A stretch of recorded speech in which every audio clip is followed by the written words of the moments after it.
All right, welcome to session 3. We're going to get into that actual process now of hacking the brain and give you some examples.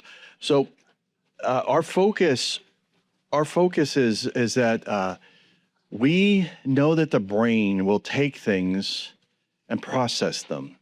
So we have to now assume responsibility for that by saying, listen, if I don't want the end result, then I gotta say that the cue that's happening, that's routing me this way, it's probably better to manage it at the inception. Okay, so you manage it at the inception and you know yourself, you know, okay, this is what happens. And you change it to a cue that's going to put you on the track that's going to help you to end up where you want to end up, not where you always end up. So if you don't want to end up there, you just don't make that turn. You don't do what Mark Twain said. He said, if you come to a fork in the road, take it. We're not doing that. We're going to have a choice. We're going to do the right thing, and it's going to be calculated. Everybody say calculated. Okay, see, the reason why this is so resistant in the body of Christ is because we've been taught that this is a lack of faith, to use our brain and to say things, to have a plan. But the thing of it is if one of us can't complete a task and it's been scheduled, then there has to be a replacement. Why? Because we had a goal and all of you show up, and the whole idea was to complete the task for the whole, not just individual. So yes, maybe the person who speaks, in your mind, you're like, oh, I came to hear Kevin. Okay, if it can't happen for whatever reason, then we still have the plan. And somebody could read off of this, and we could pray. It wouldn't really matter. It may not. But the idea is that you got to have a backup. What if somebody gets a flat tire? What if a whole bunch of monks from China are walking down the street and they impede you because they have flip-flops on? It's like, dude, I get a better pair of shoes, man. I mean, Washington, D.C. is still a long way away. Okay, so the flip-flop thing. All right, so you don't always have faith to implement towards something. You don't know you didn't know the monks were coming until in other words, if it wasn't one thing, it could be another. It could be something else. You could get a call and be delayed. So you can't say, well, I'm going to use my faith, or this is a lack of faith. Because the thing of it is I've never seen a flat tire change itself. I've never seen a tree that needs water live without water. So if it's not going to rain every day, then you're going to have to water. If you get a flat tire, it's not your fault. But it happened. But if it delays, then we have to go and say, here's the plan. The macro was everybody comes together. These are our goals. Here is, if something happens, this is the next person in line that's going to do this until I get there or whatever. This is not unspiritual. This is dealing with this realm that is in a deficit. So if you are in a deficit in your brain and a deficit in your body, which if you're living, you are. If you have relatives, you're in a deficit. See what I'm saying? If you have anyone else involved in your life, there's going to be, right? There's going to be a give and take, right? There's going to be compromise. There's going to be discussions. There's going to be loud discussions.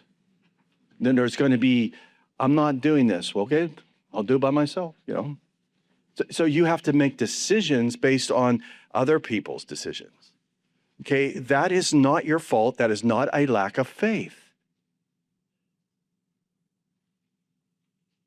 It's so weird. I can increase any church attendance by just giving out money every Sunday morning and a free meal and a free book. I could have the biggest church, more than, the head honchos that are elevated here. That was kind of like a secret code word. Okay, so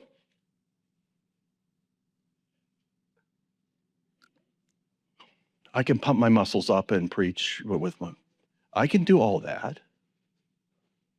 Take a little more, but I mean, my point is this. I can increase the results based on manipulation. I can do things to make things happen. Right? However, when I end up where I end up, is God going to be pleased with that? Is it well done? Or was I labeled as a infidel or a manipulator, a narcissist? Did I chase mammon? Did I serve mammon? Because you can't serve both. So is mammon serving me? And the answer is yes. It's a slave. I have to take from that God. I have to steal from that small g God, mammon. I have to steal from him. I have to take it. And then I have to sanctify it, and I have to put it to work in a holy way, a holy place and a holy assignment, So I've changed the routing of the money. I've changed the routing of my health. I've changed the routing, but I have other alternatives if people fail, if weather fails, if your body fails, if you're just not there, your mind is failing, then it's not a lack of faith, it's because of humanity. God is not, he's not holding it against us that we're human. It was his idea. However, our condition we're in is not his fault. However, he's saying, listen, if you do this, this, and this, then you'll be accepted. If you walk this way, not this way, then you're going to be rewarded. Choose this day. Choose to be implemented into the vine and produce fruit. Be hooked up with that flow so that whatever you ask, you're going to receive. Your joy is going to be full. So I look at people's faces and I see the joy, then I know that they're connected to, they've overcome the world. They're connected to the vine. If they don't have the joy, then they have gotten into the flesh and they need everyone's help, which is most of us. So your brain needs to know that its assignment is to get you from point A to point B, to the end. What is God's intention? All right, so that's how you hack your brain. You receive God's wisdom.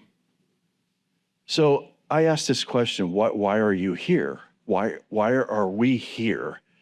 Like, why are we in this location? Why did we move here? Why aren't we somewhere else?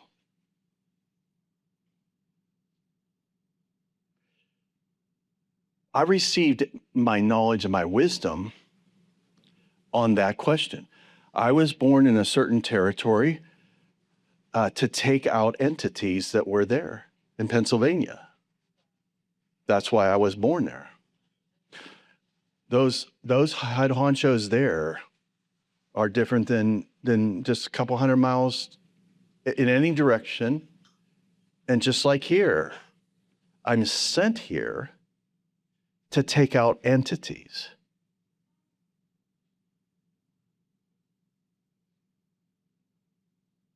To render them powerless, and I disable them, not by just the mentality like you have been taught, well, I'm an apostle, I'm a prophet, I'm this or that, I've been on TV, I have a book. You get you get the assignment, and then you don't become, you are. And when you're in the area, you are the devil's worst nightmare because of who you are. It's not a name, it's not a status. It's, can you respond to the wind of the Spirit? Can you respond to the word of the Lord?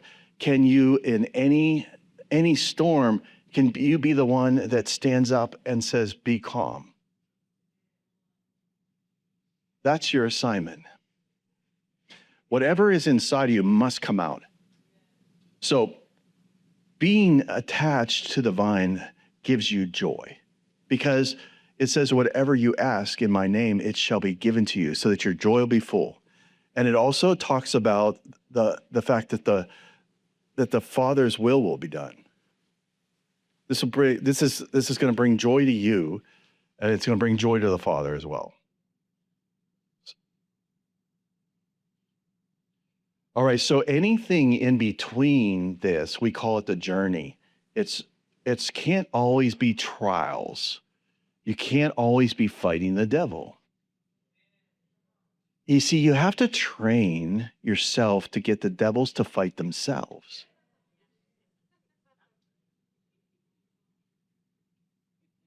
All right, so we have down here key terms: hacking the brain, the actual process.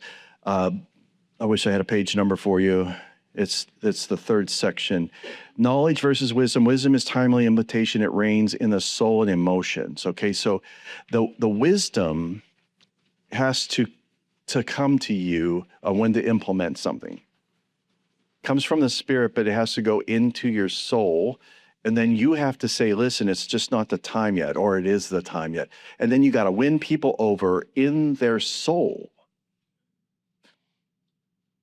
If God has ordained, okay, it's a certain time to start a church, certain time to do this, whatever, then, if God, if the cloud, the pillar of fire cloud starts moving, guess what? So are we. So Moses said, let's go. And that was supposed to be enough, right? Now, if people said, well, we're not going, we don't like Moses, well, then God would step in. So once that command is done, then it goes into your soul. And I would say this: most of what I do after I hear from God is in my soul and in my body. I don't need to check back in with God about the assignment. Now, I have to implement the timing. I have to check in with him about that. I check in with him about timing and how people are doing that are involved. I watch everybody, how they're responding, or how they handling the warfare that happens once the word of the Lord comes forth. Are you able to manifest? Are you able to manifest the fact that we're going in? Okay, so these terms are knowledge versus wisdom. Knowledge is a word, but wisdom is implementation. It's giving the how to. It also involves timing. The trigger, it's a cue that flips you into an old survival mode. So if you get triggered, you go into a loop, into holding. It's a delay. So remember that partitioning, the brain isolates the traumatic personality.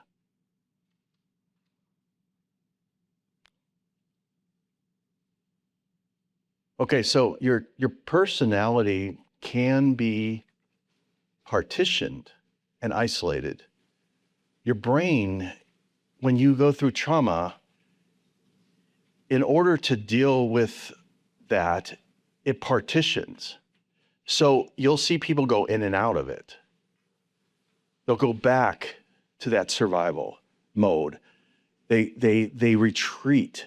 It becomes another person. That's where you get the split personalities. It's where you get where the demon entities can occupy the mind in partitions.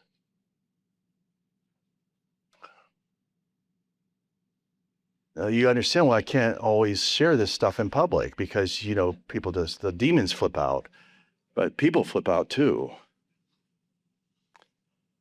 So a traumatic event causes people to partition so that they don't want to associate themselves with the person that had that terrible thing happen to them. Because of guilt and shame, they partition that out, and then they want to reestablish themselves with a new self. However, they need deliverance, and they need the brain to be told that this is not needed anymore. This information needs to be dumped. Is everybody listening to me? Okay, this is something that doesn't seem spiritual, but it's very spiritual. You're spiritual because you are spiritual in your spirit, and it's the part of you that's in control. You have to tell your brain, listen, use this, do not use this. We're not going there. This trigger does not exist. We're not doing that anymore. We're going to rearrange this. We're not using that switchboard. I'm not talking to that person again. I'm not going to ever go back to that job again. I'm not going to ever get in a relationship like that again. And you say, this is the way it's going to be. You manage it. If not, you're going to find yourself marrying the same person again, just a different face. Well, I can't believe I just said that. Okay, so partitioning is real. All right, neuroplasticity, it's a lifelong ability of the brain to rewire based on input, experience, and effort. This is all clinical, all proven. You can rewire your brain. And you don't have to have a split personality. So do you understand what I'm saying is I do not condone leaving a traumatic part of you to where it's another personality, where you start acting a different way when you get into certain situations. If you start acting up and you're close to me, I'm going to say, what's going on? You're acting like a caged animal right now. What happened? What happened? See, you feel out of sorts and you revert back. And whatever age that happened at, that's how you start acting at the time. Whatever time that happened to you is how you'll start acting. It's happened thousands of times. I've watched it. Working with people, whatever age you're acting, I'm like, what happened when you were 15? I was raped. I asked them, I said, what happened when you were 15? They're like, I was raped. I go, you're acting like you're right now. Like, how did you know? It's like, I don't have to be a prophet. You're acting like a 15-year-old and you feel unsafe. You feel like you're being controlled right now, yeah. So, yeah, wow.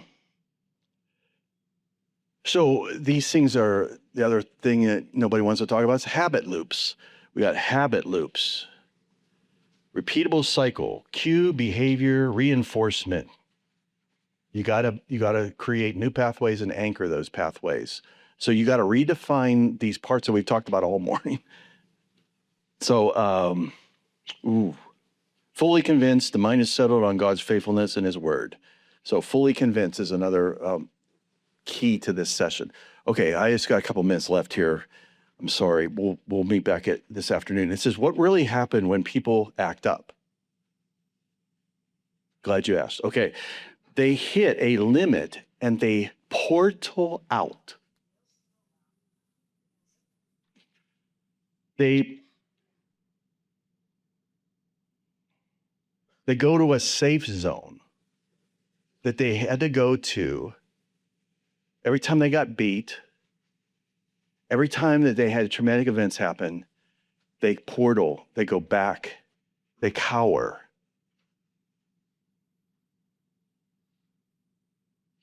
This is good, Kevin. Thank you for saying this. Okay, their behavior becomes a clockwork loop, anchored to a traumatic event. That loop can solidify into a psychosis-like alternate personality.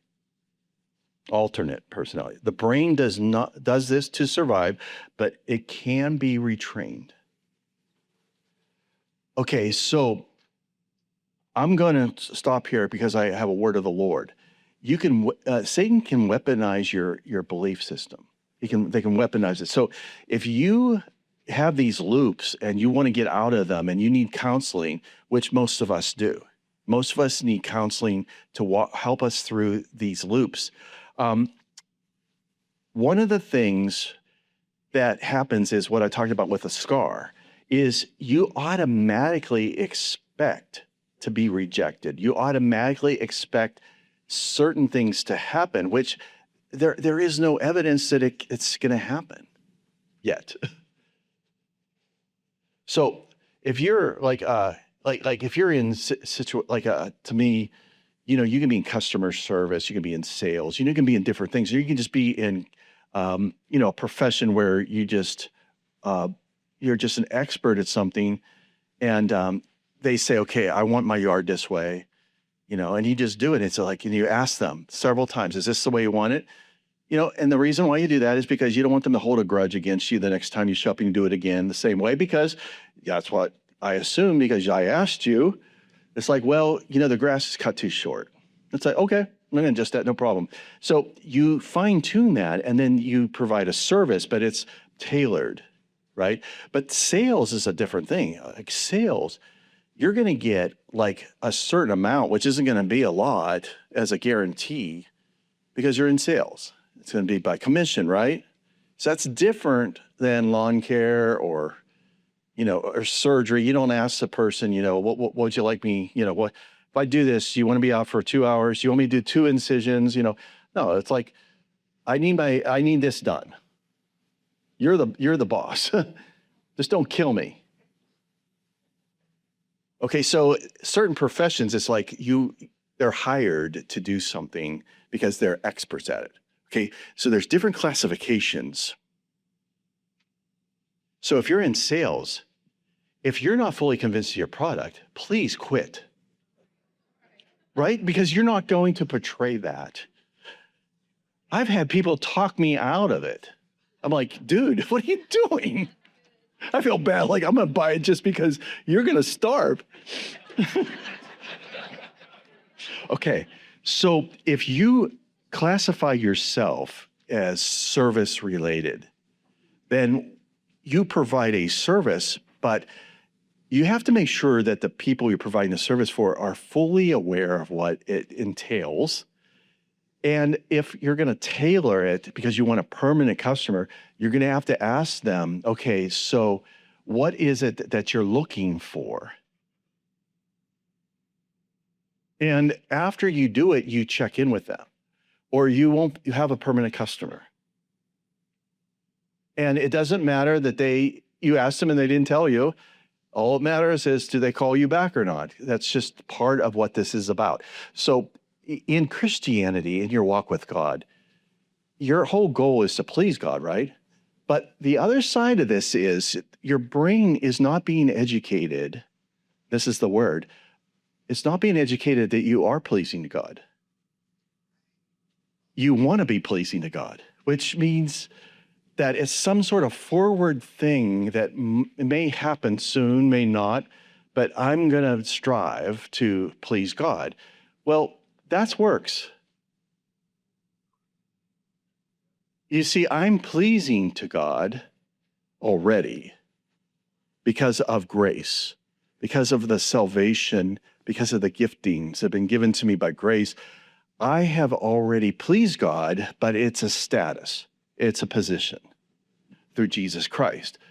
However, now my walk with God, if I want to walk with God like Enoch did, or like Moses did, or Elijah, or Jesus, or any of these people, I have to look at what did they do beyond position, because it was relationship. So I want to leave with you with that for lunch, is your brain does not distinguish between position and relationship.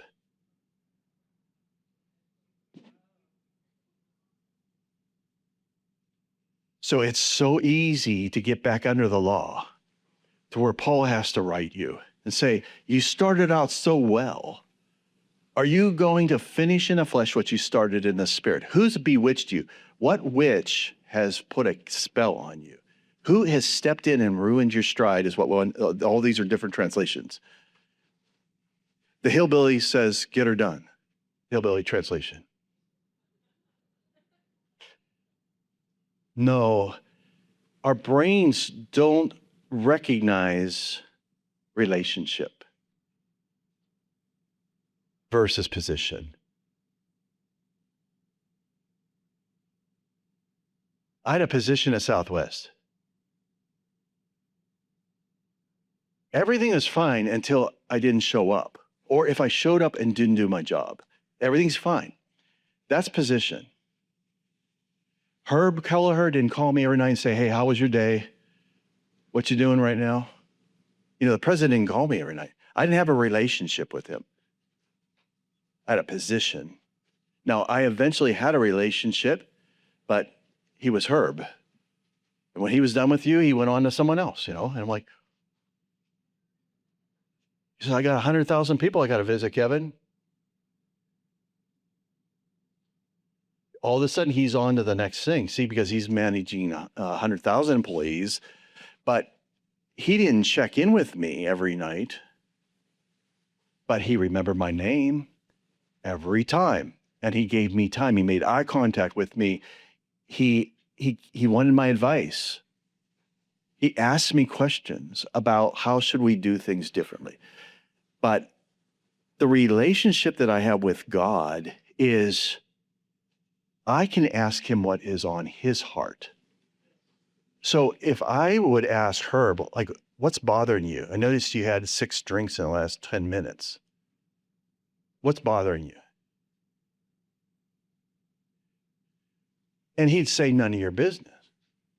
But if he really told me, he goes, well, Boeing is making inferior aircraft. And so we need them to step it up or whatever. I'm thinking about going to Airbus.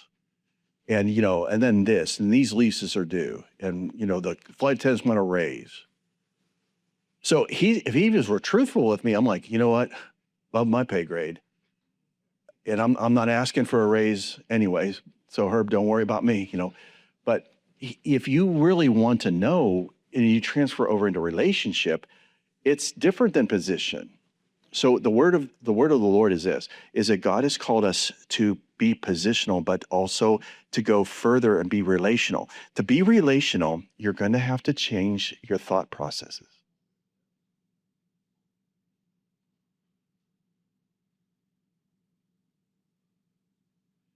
So as soon as I start anything, so I get a manual and I start studying it.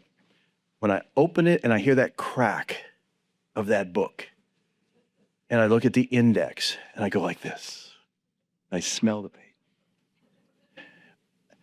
Whatever's on the cover of that manual, before I start reading it, I sit there and I imagine myself in my uniform doing it. Because if I don't wire my brain that way, it's not going to take all the information for the hours of study that I'm going to have to involve myself in. It's not going to be able to file it correctly for retrieval because I'm not connecting myself to it. I have to connect myself with it. When I was learning the piano, I had to stare at it and say, I own you and you will listen to me. You're not going to dictate. You're not taking me for a ride. I master you. When I looked at a cello, I said, I'm your master. You're not going to take me where you're going to behave. There's only 4 strings. You can't mess this up, Right? You have to see yourself. So I would watch Yo-Yo Ma, the best cellist that ever lived, I believe, unless somebody, back in the dark ages, it was so dark I don't remember it. So, but I can look at someone play it right, and I relate to that. That's relationship, okay? It's not position. You don't have that yet. You don't have position as a cellist. You don't have a position. It's to me, I know where I'm going and I make it through relationship. So when I look at God, I don't look at it as position. I look at it as relationship. Lord, how am I doing? I ask him, how am I doing? And if there's like there is now, there's silence, like, oh, you hesitated. That means there's a problem.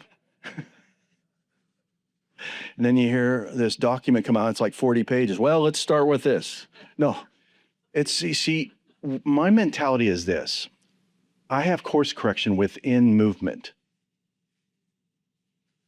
I can course correct as long as I'm moving. So anything that I am assigned to, I see myself at the end of it. And that's the word. You got to see yourself as walking with God, as Enoch did. You have to see yourself in relationship. You can rewire your brain. And the process will be is you'll portray yourself as walking with God as Enoch. It's not something you have to try. See, a lot of people are faking it. They're trying to be somebody, trying to be an Enoch. They want to be a man of God or a woman of God, whatever that means, you know. And to me, I remember when I walked up on an alligator and I felt it before I saw it. So I knew something was wrong. And I thought, you know what does it matter how spiritual I am, how many books I've written, how many shows have I been on? If I walk into the mouth of an alligator, which I almost did, and wouldn't even be here, no one would even know I disappeared.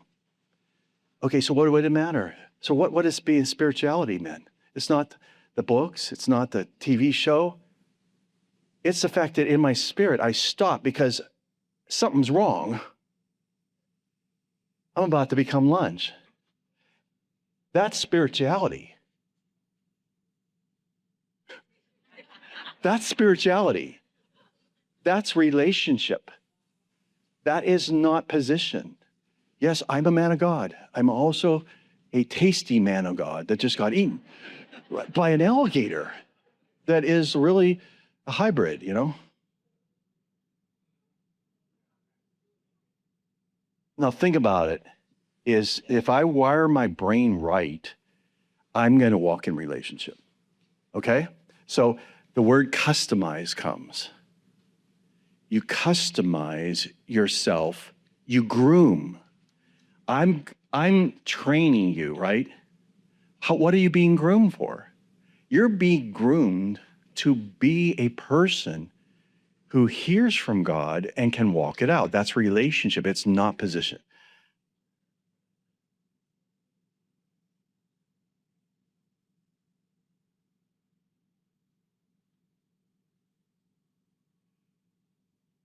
Okay. Now, what's going to happen this year because of this teaching and because I have involved myself with people that are professionals in the field? I know that you're going to start to see the move of the Spirit in the services and in our churches and our outreaches and things like that, because this is the hindering factor. It's what we're talking about. And I'm not waiting any longer. The Lord says, you got to do this. So he said, stop talking about UFOs. You're going to talk about the brain. You're going to talk about rewiring your brain. And when I found out that I'm going to interview the top trainer for the CIA and the Army and every agency, and I already did it, I realized that as soon as I decided to do this, all these opportunities came.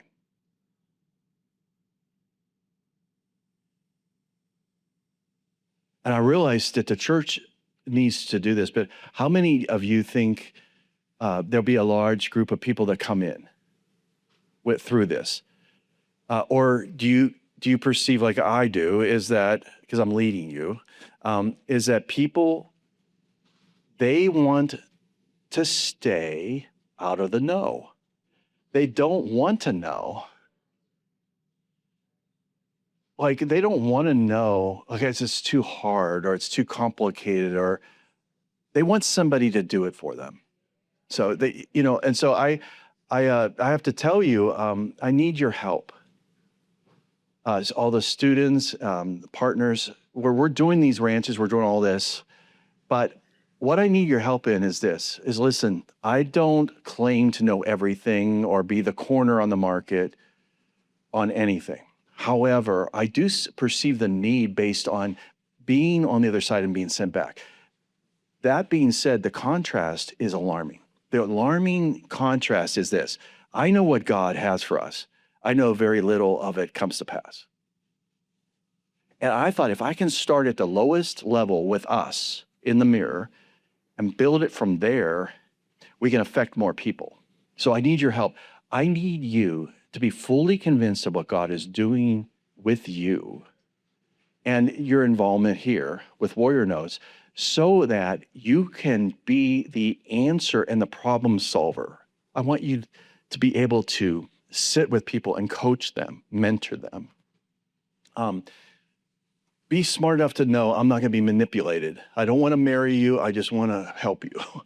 And I don't want, I don't want to hear your theology in the fellowship class or the fellowship every week. Last time I checked, I was the leader, So you're coming to let people hijack. There was a reason why I do everything. It's over 40 years of being involved in ministry in some way and seeing what not to do. And so I do 15-minute videos with a study guide. The person that's doing the facilitating must be a student, must be in good standing. We all over the world, 3,000 fellowships or whatever, are doing the same thing, hopefully, by people that are students taking courses, and you're showing the film. And you're discussing it to help people, not to prove that Paul was wrong or Kevin was wrong. It's not what this is about. This is about prayer, love, and food and water, provision. So it's about helping people that don't go to church, that need God, not people that don't need God because they think they know everything. I'm not called to those kind of people, neither was Jesus. Okay, so I need your help. I need you to be fully convinced about where you're supposed to be, and then allow God to then reach out to people and help them. And do it in a way where you're so sensitive to the Spirit that oh, we're not going to do that. We're not going there. And, people are complaining about this government, but they don't realize that this may be the last chance we have. So how was it the last 4 years versus this? Okay, so now all of a sudden things are being revealed and everyone's upset. It's like, well, it was that way all along. Okay, so that's what happens in the body of Christ. Spirit of God starts moving, and God comes with his arms full of provision and impartations and gifts, and he distributes them according to the Holy Spirit's will. He wants to help everyone. But with that impartation comes power, becomes clarity, becomes polarity. It causes people to have to decide, how far do I want to go with this? So automatically they're going to say, well, I don't believe that way, and you're a cult. It's like, okay, so you don't believe that way, so we're a cult. Okay, I'm telling you this because if you speak the truth, it causes polarity. It causes people to have to decide. So you have to be fully convinced on what God is doing in your life. And then you've got to realize that this is not going away. So if you're waiting for it to disappear, it's not going to disappear. I mean, people are already getting tired of waiting because it's gone way past what people thought. That's because I'm not doing this. We're doing this together, but we're doing because God has this for this generation. However, I want the handoff to be good. Okay, so leave this room knowing that you are needed, but you're not needed in position, you're needed in relationship. And that the relationship is life. So you are not being told that you can't be yourself. It's just is what you define as yourself. Does God define that as yourself? Or do you have invisible friends that are influencing your personality? So I want to just be myself. I just want to find a church where I can be myself. I go, well, the only churches we have available at Warrior Nuns are ones where you're dressed. So I would put your jacket on right now. It's like, well, I got to be myself. It's like, you're like a weapon to some men right now. You walk in there. I'm just being honest. It's like, oh, you got to be yourself. So you go into church and you're not going to dress appropriately, or you're not going to do this appropriately. So I'm saying this because people say, well, if we're really free, then why are we watching a video? Like, why can't we just let the Spirit move? It's like, yeah, we've seen what happens on karaoke night when we give the mic to somebody that does. So do you want someone coming in that everyone's going to be staring at them, drawing attention to themselves? Do you want that? No, God doesn't either. So we have these, I need your help. We need to establish that the reason why we're doing things is because we want Christ to be the center of everything. And we want people to know that, listen, we're not lowering the standards so that you can attend. And we're not like up for like some sort of suggestion on what Bible we're going to use, whether it's a Book of Mormon or, what about, Enoch? It's like, well, there's a reason why those all aren't in the Bible. Some of that's in why the Book of Mormon is not, correct. We understand that the translation, the world translation of the Bible is the Jehovah's Witnesses. That's not correct. They don't even recognize the deity of Christ in the first chapter of John. So we have to have these boundaries. So I want you to move towards a relationship with God. And remember that he still disciplines those he loves. And I'm saying this because it's going to get black and white really quick here. And you're going to remember this conversation I just had with you, because it's going to become in black and white. That the polarity, the uprisings, the riots, they're all coming. It's all coming. And it's not just for one reason. It's all behind the scenes things of an agenda. Okay? So I need you to be brave and do a podcast, write a book. I need you to be brave and go to work and say, today, people are going to get saved. They're going to hear the gospel. The demons are going to leave. I don't care if I have to become boss here for these demons to leave. If I have to be the boss, if I have to be promoted to be the new sheriff in town, whatever it takes, can you transition over to that in your heart? I know you can. This speech is because where we're at, we are not survivable in what's coming. Now, it's not to put fear in you. It's a test of character. You're going to be tested to compromise. From now on, Satan is going to try to wear you out. His whole intent is to wear you down. That's what it says in the book of Revelation, is that he was wearing the saints out. And that's what's happening right now. So I sense as an overall is if we don't change our mentality, not our spirituality, our mentality, we will not be able to go into what's coming and be effective. We got to have the right foundation, not get washed out. Okay? It's not fear. Because I address it, it's not going to happen now. But I have total faith in you. I believe in you all.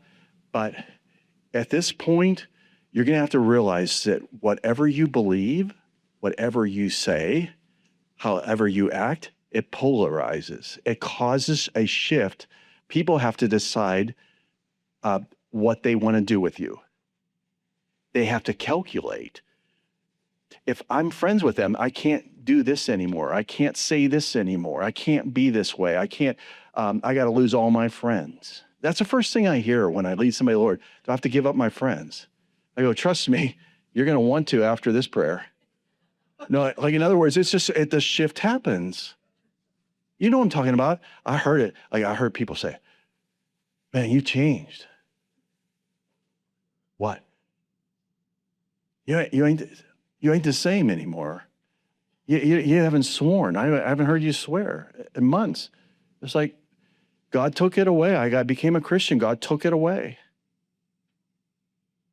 And they didn't like me anymore.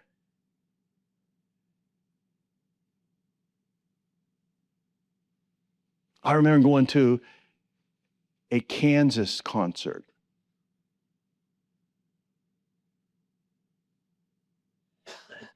In a car where they were all smoking marijuana. And I've never smoked, but I did that day by inhaling, like President Clinton. He didn't inhale though, but I did. Because I couldn't hold my breath for an hour in a car.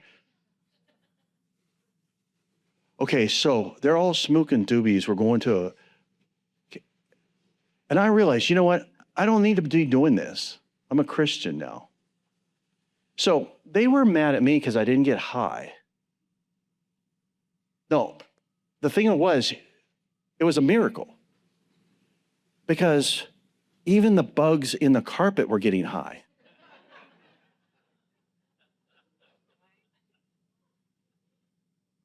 And I just sat there, and I'm like, dude. And I'm like, what is wrong? It's like, get me out of here. You know, I was trying to think, how am I going to get home?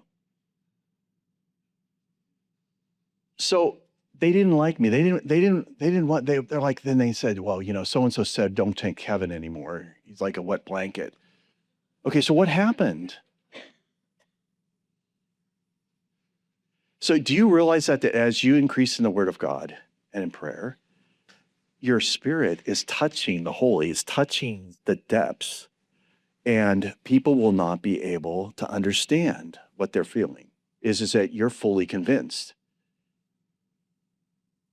I had a scientist one day, it was my last flight home, I retired on the plane. I was just in the back flying home in my uniform, and he sat there and he had to listen to me for an hour from Dallas to Houston, Dallas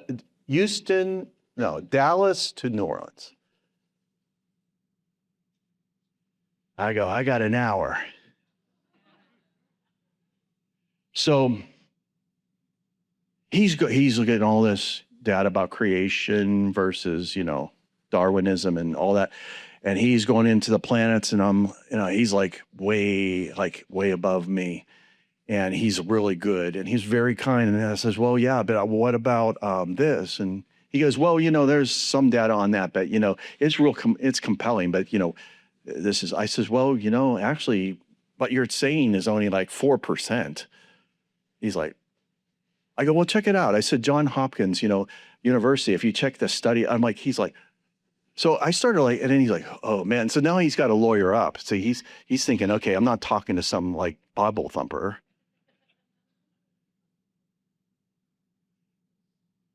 So at the end of the conversation, I said, well, what if I'm right about Jesus Christ? And what about if I'm right about creation? It was intention, and it was, and he said, he looked at me, and this is what he said. He said, well, all I can tell you is you are fully convinced in what you believe. And I appreciate that. And he got up and left. And I thought, well, what a compliment. At least I'm fully convinced. And so that's the word. Are you fully convinced? And that has to do with your brain deciding, I'm going this way. And so what do I need to get there? I need discipline. I need data. I need information. And then I take the spiritual part of me and use it in relationship. I walk with God. Amen? Okay. All right, I got to go to the airport. I'll be back for this afternoon. Is this okay? I didn't cover everything. I feel bad. Amen. Okay.